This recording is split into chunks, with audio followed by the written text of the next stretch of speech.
Κύριε Πρόεδρε, σας καλούμε για το σύντομο χαιρετισμό σας.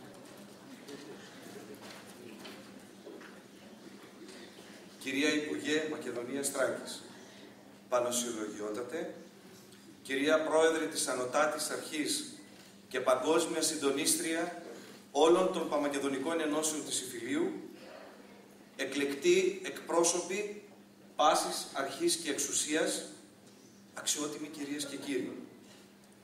Στις μέρες μας, η ισότητα των ευκαιριών είναι ένα πολύτιμο, συλλογικό αγαθό, αλλά και αδιαπραγμάτευτο δικαίωμα όλων.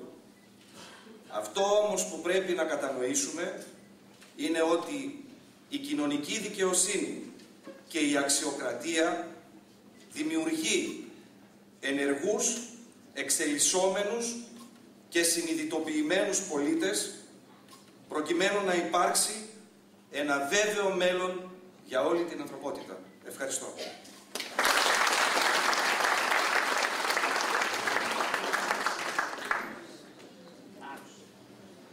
Τώρα θα έχουμε την ευκαιρία να απολαύσουμε την αρχαιολόγο κυρία Αλβανού για την ομιλία της, η οποία θα αναπτύξει το θέμα «Η γυναίκα στην αρχαία Ελλάδα».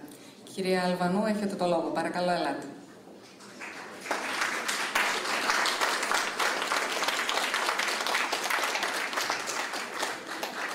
Καλησπέρα σας, κυρίες και κύριοι, εκλεκτοί καλεσμένοι.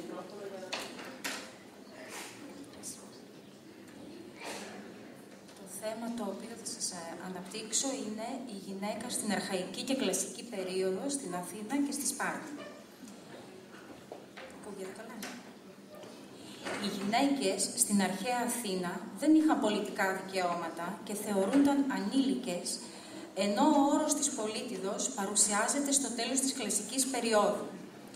Για την αθηναϊκή κοινωνία, αποστολή της ενάρετης γυναίκας, της Δέσποινας, ήταν η φύλαξη του οίκου και η επιτέλεση των καθηκόντων που αφορούσαν στην καλή λειτουργία του με τη βοήθεια των δούλων που ήταν καθεστώς για όλα σχεδόν τα σπίτια, αλλά και η απόκτηση παιδιών, κυρίως αρσενικών, για τη διαιώνιση του οίκου.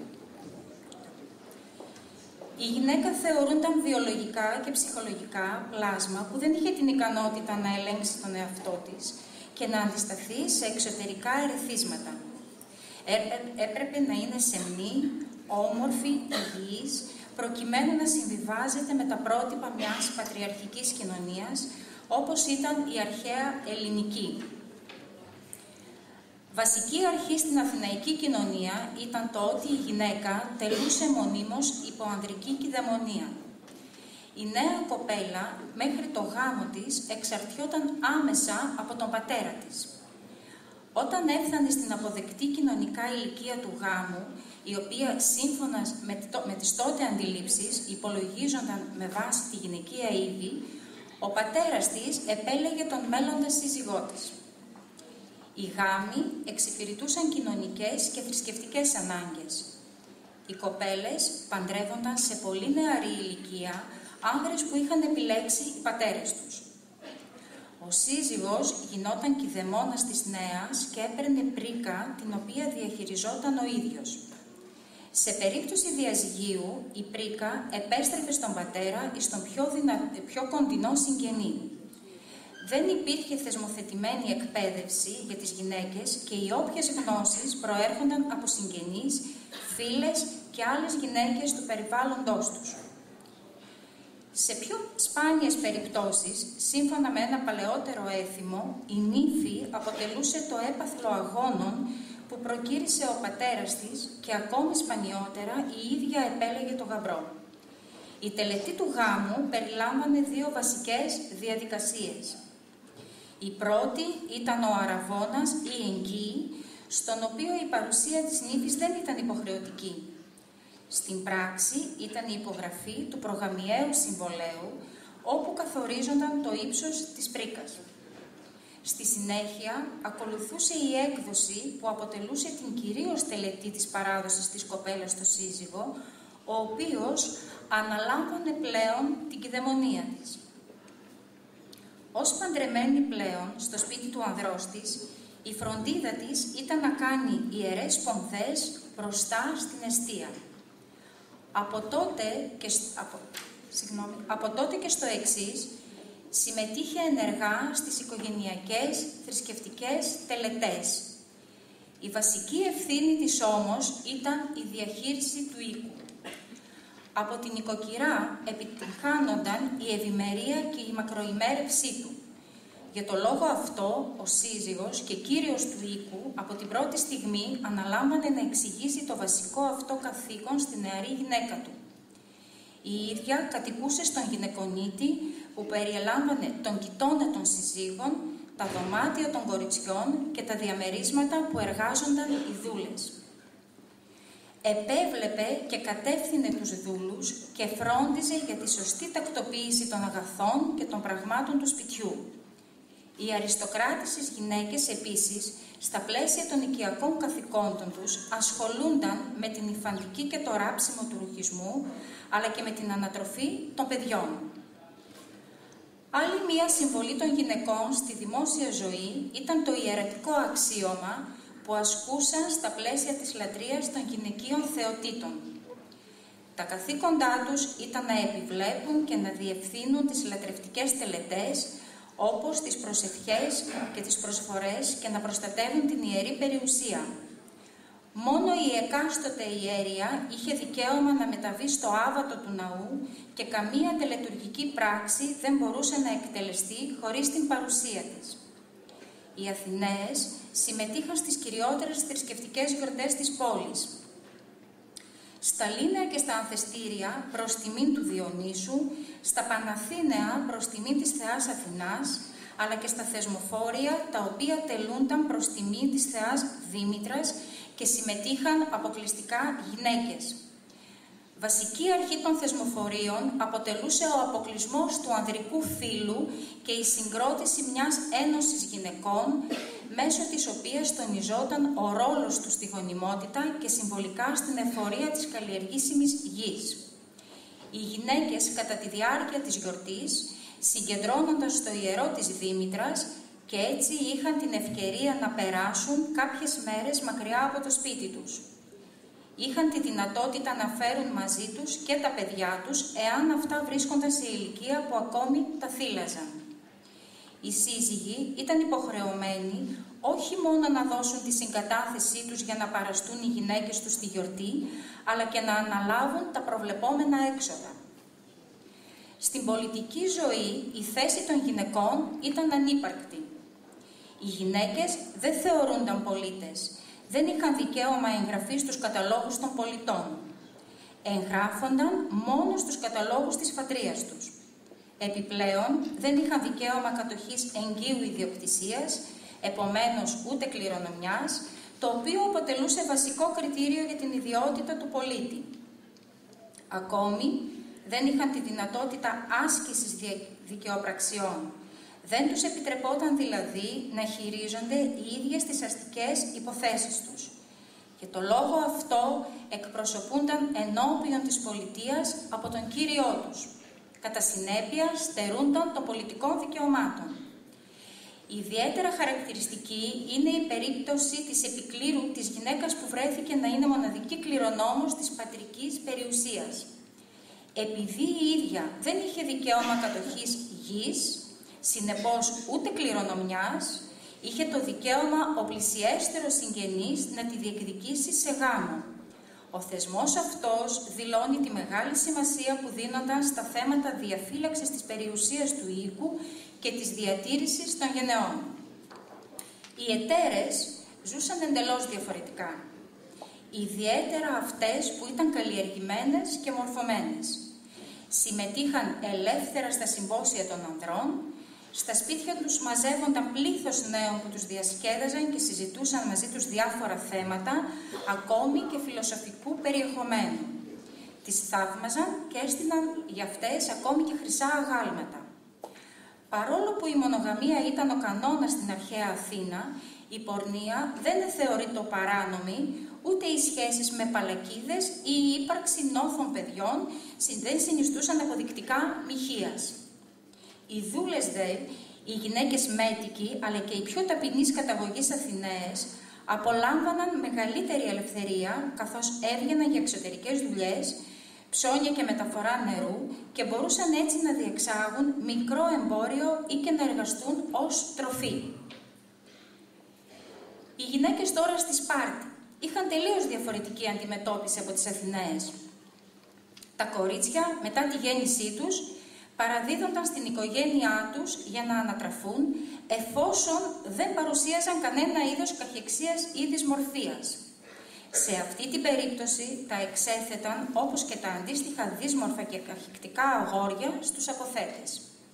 Η διαφορά σε σχέση με την Αθήνα ήταν ότι η απόφαση για την έκθεση των βρεφών δεν αποτελούσε ιδιωτική υπόθεση του πατέρα, αλλά ανέκλητη απόφαση της γερουσίας. Από κάποια ηλικία και μετά, η πολιτεία, που θεωρούσε κτήμα της όλα τα παιδιά των Σπαρτιατών, αναλάμβανε την αγωγή των νεαρών κοριτσιών.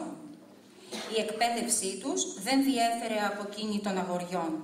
Συναναστρέφονταν σε αγέλες με σκοπό να σκληραγωγηθούν όπως τα συνομήλικά τους αγόρια, υπόκειντο σε παρόμοιες αθλητικές δοκιμασίες και διαφόρων ειδών κακουχίες ελαφρώς ενδεδυμένα. Παράλληλα, εμφανίζονταν σε θρησκευτικές εορτές μοίησης. Λόγω της ολιγανθρωπίας που αντιμετώπιζαν οι Σπαρτιάτες, η μητρότητα είχε εξέχουσα σημασία.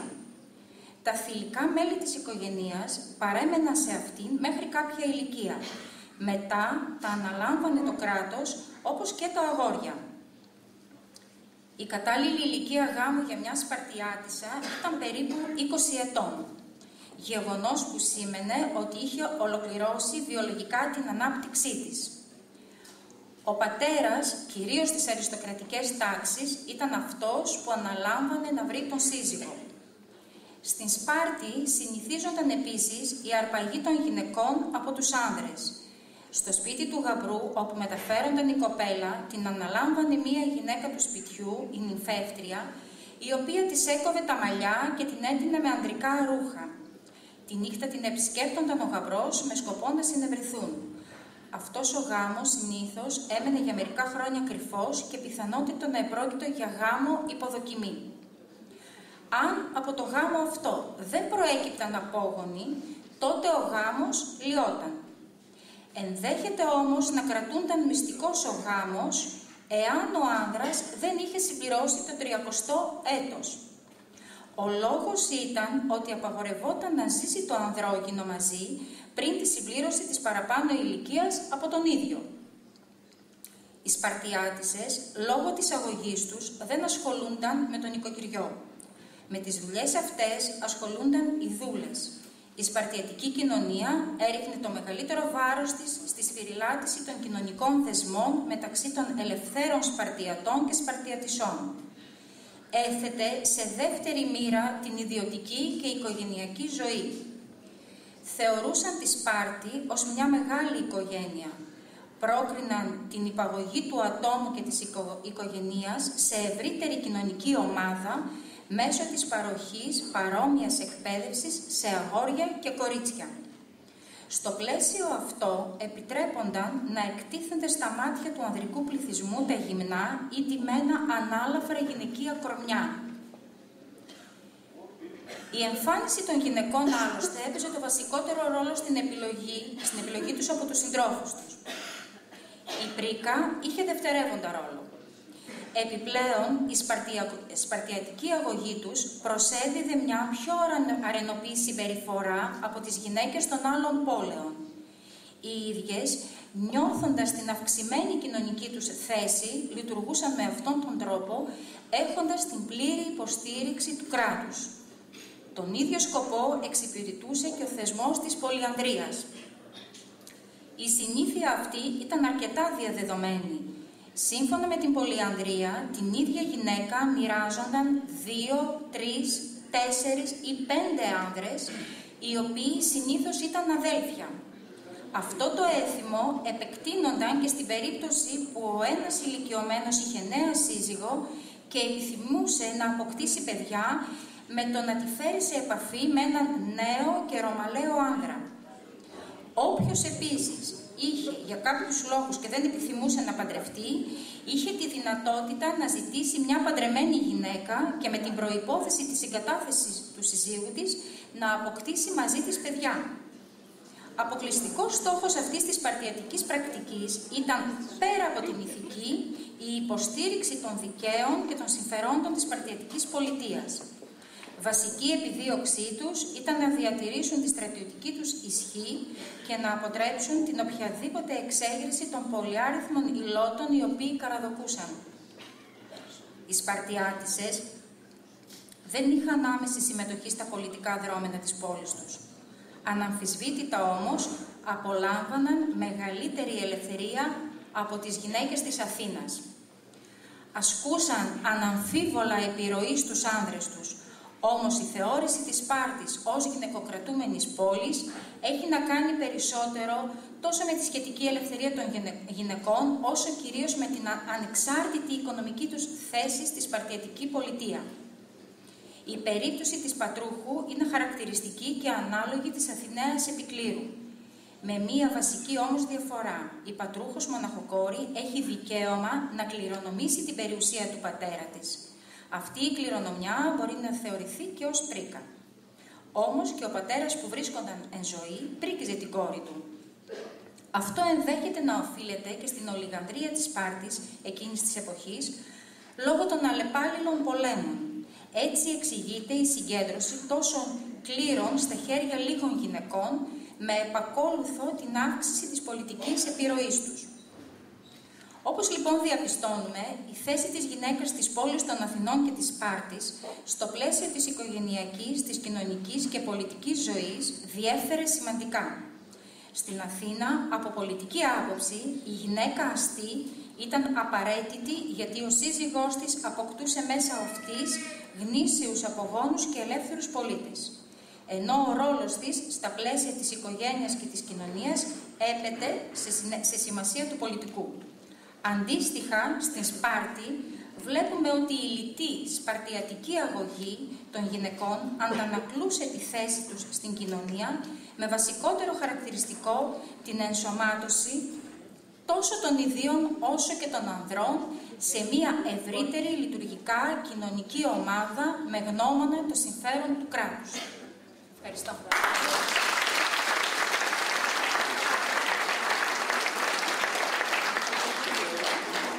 Ευχαριστούμε την κυρία Αλβανού. Να πω στο σημείο αυτό ότι η ίδια η κυρία Αλβανού επιμελήθηκε μιας εκθέσεως φωτογραφίας με αρχαία αντικείμενα καλοπισμού των γυναικών, η οποία βρίσκεται σε plexiglass στην είσοδο του κτηρίου όπως μπαίνετε. Θα απολαύσουμε τώρα το δεύτερο τμήμα της χοροδίας Κατάδας του Λιτοχώρου.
ευχαριστούμε τους άνδρες της χοροδίας που τραγούδισαν τις κατάδοτες και τις γυναίκες. Οι λιτοχωρίτες και η απανταχώ ομογένεια τους απίλαυσε σε άμεση σύνδεση διαδικτυακά, όπως σας είπα και στην αρχή. Ο καλλιτεχνικός μας διευθυντής, κύριος Μαυρίδης, παρακαλώ να έρθει στο βήμα.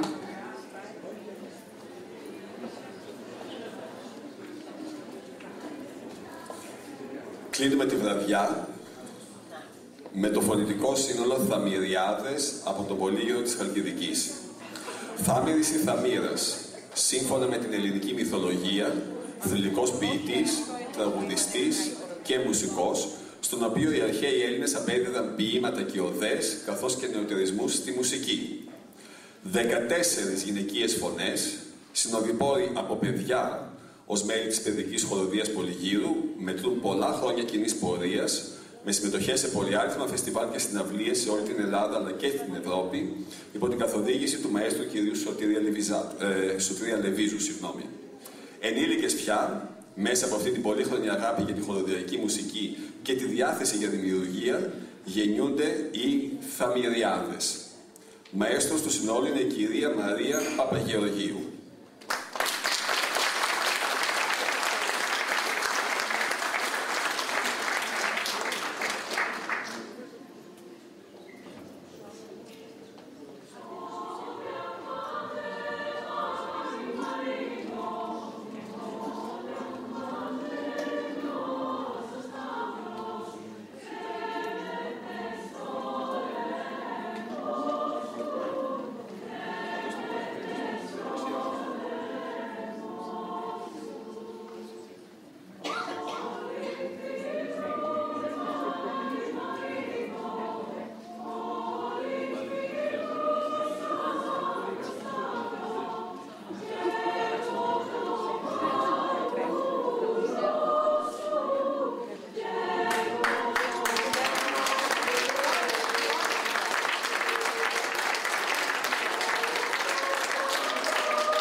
Συνταξιδεύουμε μαζί από παιδιά ως μέλη της παιδικής χοροδίας Πολυγύρου, μετρώντας τουλάχιστον 15 χρόνια κοινής πορείας, με συμμετοχές σε πολυάριθμα φεστιβάλ και συναυλίες σε όλη την Ελλάδα, αλλά και στην Ευρώπη, υπό την καθοδήγηση του μαέστρου Σωτήρια Λεβίζου.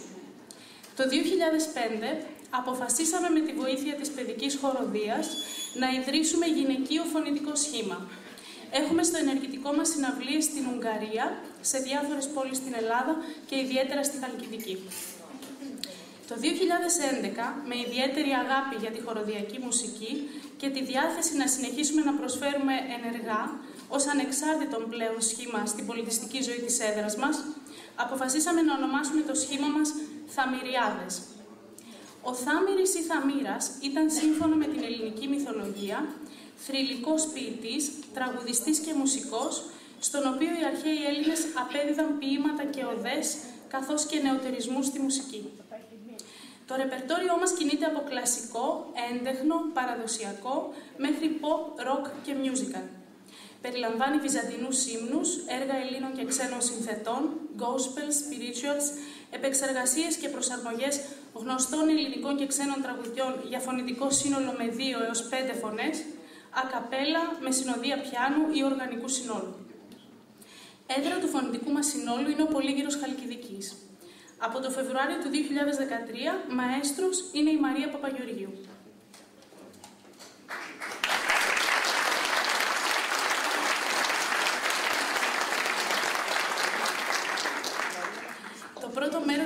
απόψινής μας εμφάνισης ξεκινάει με ένα πασίγνωστο έργο του Άγγλου συνθέτη και οργανίστα Henry Purcell.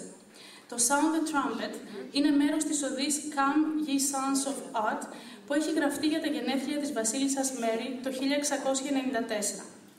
Ιδιαίτερο ενδιαφέρον έχουν οι μιμήσεις του ήχου της τρομπέτας από τις εντυπωσιακές μελωδίες των φωνών. Στο πιάνο μας συνοδεύει η Ανίτα Τάνη.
Το τραγούδι που ακολουθεί προέρχεται από μια πολύ γλυκιά και τρυφερή ταινία που συγκινεί και βάζει σε σκέψεις. Η κεντρική ιδέα της ταινίας με τίτλο «Les choristes», τα παιδιά της χοροδίας, είναι ότι η μουσική και η τέχνη γενικότερα μπορούν να διαπαιδαγωγήσουν τις αντίθεσες ψυχές και να αποτελέσουν ένα αντίδοτο στη βαρβαρότητα και την αδιαφορία. Η μετάφραση του τραγουδιού του Bruno Coulet που επιλέξαμε για σήμερα είναι η εξής. Κοίταξε στο δρόμο σου παιδιά χαμένα, ξεχασμένα. Δώσ' τους ένα χέρι και οδήγησέ τα σε ένα άλλο αύριο. Νιώσε στο μέσο της νύχτας το πάθος της ζωής, το μονοπάτι προς τη δόξα. Παιδική ευτυχία διαγράφεται και ξεχνιέται πολύ γρήγορα. Ένα χρυσό φως λάμπει για πάντα, ακόμη και στο τέλος του δρόμου.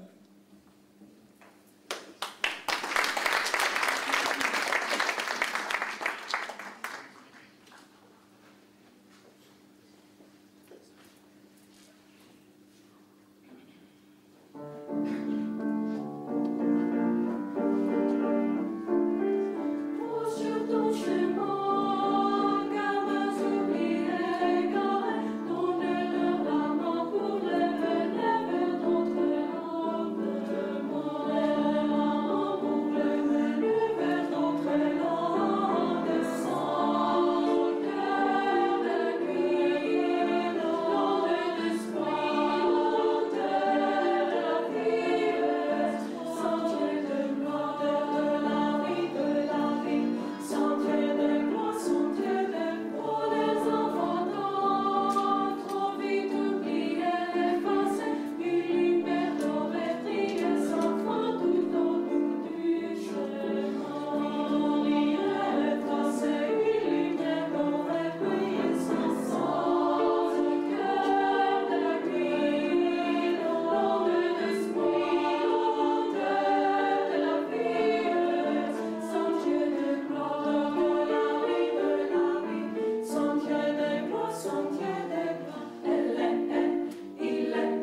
What a Wonderful World είναι ένα παιδικό τραγούδι που μας προτρέπει να δούμε το μέλλον με ελπίδα και αισιοδοξία, περιγράφοντας όλα τα υπέροχα πράγματα που υπάρχουν στον κόσμο μας για τα οποία αξίζει κανείς να ζει.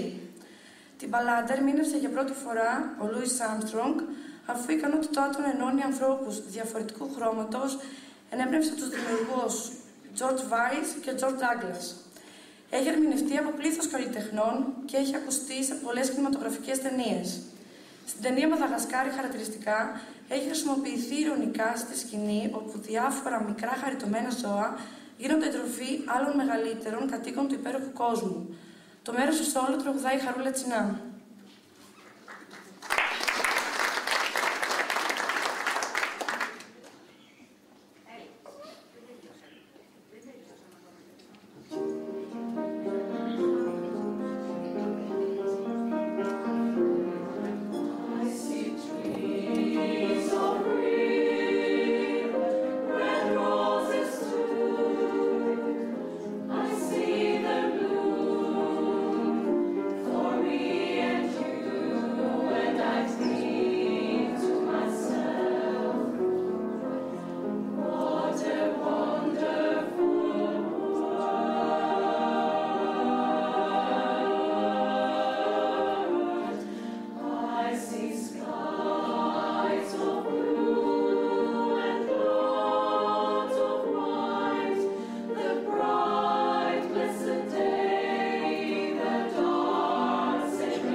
Το Stand By Me που ακολουθεί είναι μια δημιουργία των Ben King, Jerry Leiber και Mike Stoller. Είναι εμπνευσμένο από το spiritual Lord Stand By Me και ξεχώρισε στην ομώνυμη ταινία του 1986. Το κείμενο αναφέρεται στη σπουδαιότητα της συμπαράστασης από τους κοντινούς μας ανθρώπους όταν όλα γύρω μας καταραίουν. Το μέρος του σόλο τραγουδούν η Χαρούλα Τσινά και η Ήλια Παναγιωτίδου.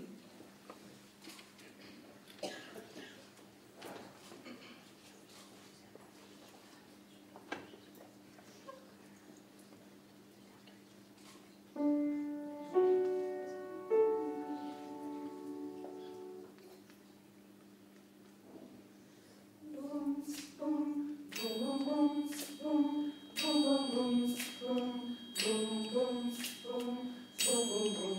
boom, boom, boom, boom.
επόμενο τραγούδι είναι μια από τις μεγαλύτερες εμπορικές επιτυχίες του βρετανικού συγκροτήματος των Eurythmics. Το Sweet Dreams γράφτηκε και κυκλοφόρησε το 1983. Έχει διασκευαστεί από πολλούς καλλιτέχνες, ακούστηκε σε τηλεοπτικές εκπομπές, σειρές, διαφημίσεις, σε κινηματογραφικές ταινίες, ενώ το 2012 χρησιμοποιήθηκε στην τελετή έναρξης των θερινών Ολυμπιακών Αγώνων στο Λονδίνο.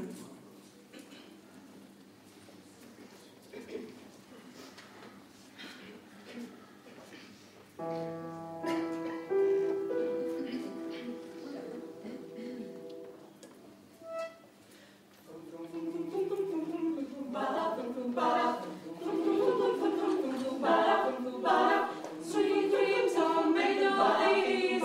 Who am I to disagree? Travel the world and the seven seas. Everybody's looking for something. Some of them want to use you. Some of them want to be used by you. Some of them want to abuse you. Some of them want to be at you.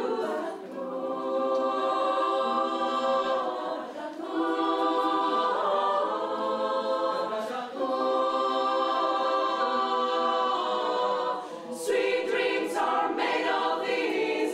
Who am I to disagree? Travel the world and the seven seas. Everybody's looking for something. Hold your head up, moving on. Keep your head up, moving on. Hold your head up, moving on. Keep your head up, moving on. Hold your head up, moving on. Keep your head up, moving on. Hold your head up, moving on. Keep your head up.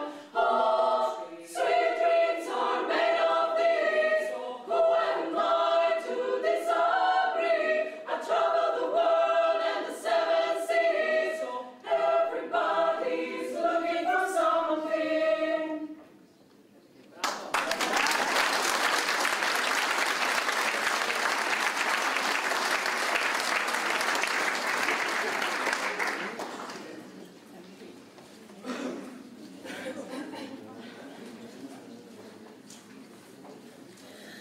Ολοκληρώνουμε το πρώτο μέρος της απόψινής μας εμφάνισης με ένα μεξικάνικο μπολερό του 1940. Πρόκειται για μια μπαλάντα λατινοαμερικάνικου ύφους, όπου γίνεται αναφορά στο πάθος που κυριαρχεί ανάμεσα σε ένα ερωτευμένο ζευγάρι. Δημιουργός του είναι η Μεξικανή Consuelo Velázquez και το Bésame Mucho, φίλαμε πολύ, που έγραψε πολύ πριν την ενηλικίωσή της. Είναι το πιο γνωστό από τα τραγούδια της που της χάρισε δόξα και πολυάριθμα βραβεία. Το τραγούδι έχει μεταφραστεί σε περισσότερες από 20 γλώσσες, έχει ξεχωρίσει σε κινηματογραφικές ταινίες, έχει τραγουδηθεί από πολλούς γνωστούς καλλιτέχνες και σε πολλά διαφορετικά στυλ, ενώ έχει ηχογραφηθεί περισσότερο από κάθε άλλο μεξικάνικο τραγούδι στον κόσμο. Το μέρος του όλου τραγουδάει η Άννα Σάγκου, στο πιάνο μας συνοδεύει η Ανίτα Τάνη.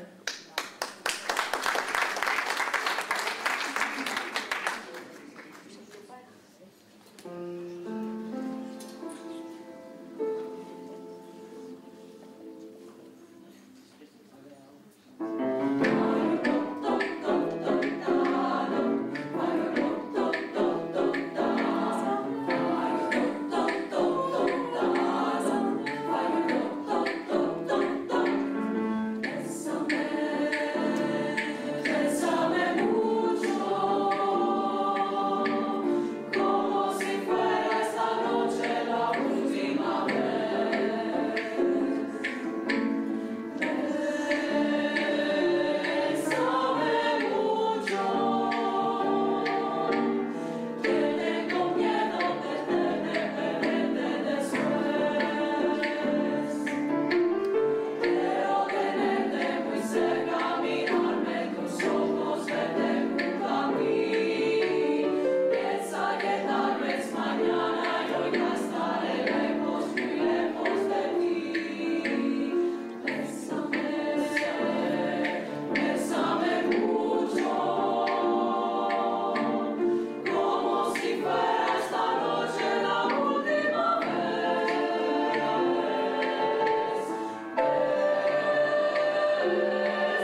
Στο δεύτερο μέρος του προγράμματός μας θα σας παρουσιάσουμε τραγούδια της ελληνικής έντεχνης και παραδοσιακής μουσικής.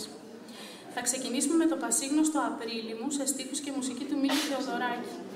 Το τραγούδι ερμηνεύτηκε πρώτη φορά από τον Γρηγόρη Πυθικότζη στη θεατρική παράσταση «Το τραγούδι του νεκρού αδερφού» του Πέλου Κατσέλη το 1962 στο Θέατρο Καλουτά. Στο πιάνο μας συνοδεύει η Ανίτα Τάνη.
Τα δύο επόμενα τραγούδια είναι του Βασίλη Τσιτσάνη, ενός από τους μεγαλύτερους λαϊκούς δημιουργούς και δεξιοτέχνες που φέτος συμπληρώνονται 100 χρόνια από τη γέννησή του.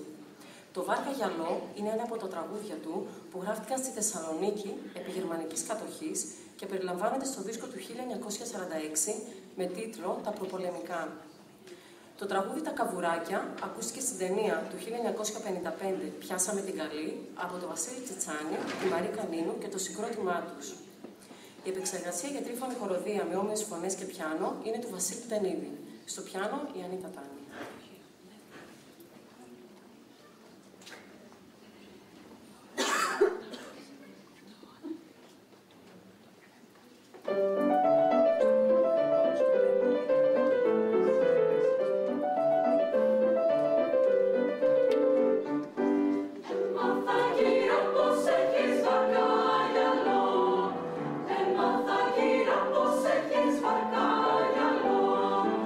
Έμαθα γύρα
Θέλαμε να σας ευχαριστήσουμε ιδιαίτερα για την πρόσκληση στην απόψινή σας εκδήλωση και για τη φιλοξενία σας. Δεν πειράζει. Ναι, το καταλαβαίνουμε. Θα θέλαμε να σας προσφέρουμε ένα CD, το οποίο το ηχογραφήσαμε φέτος το καλοκαίρι. Περιέχει ένα πολύ μικρό δείγμα της δουλειάς μας. Επίσης, σας έχουμε φέρει ένα κουτάκι με προϊόντα της πόλης μας, του Πολυγύρου Χαλκιδικής.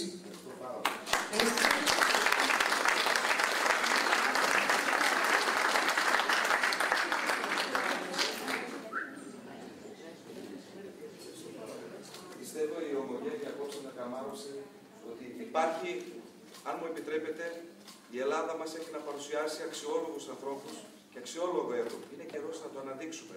Πρέπει να στηρίξουμε, το λέω για άλλη μια φορά, τον πολιτισμό μας, την παιδεία μας, για να μην αφανιστούμε ως έθνος. Σας ευχαριστώ πολύ.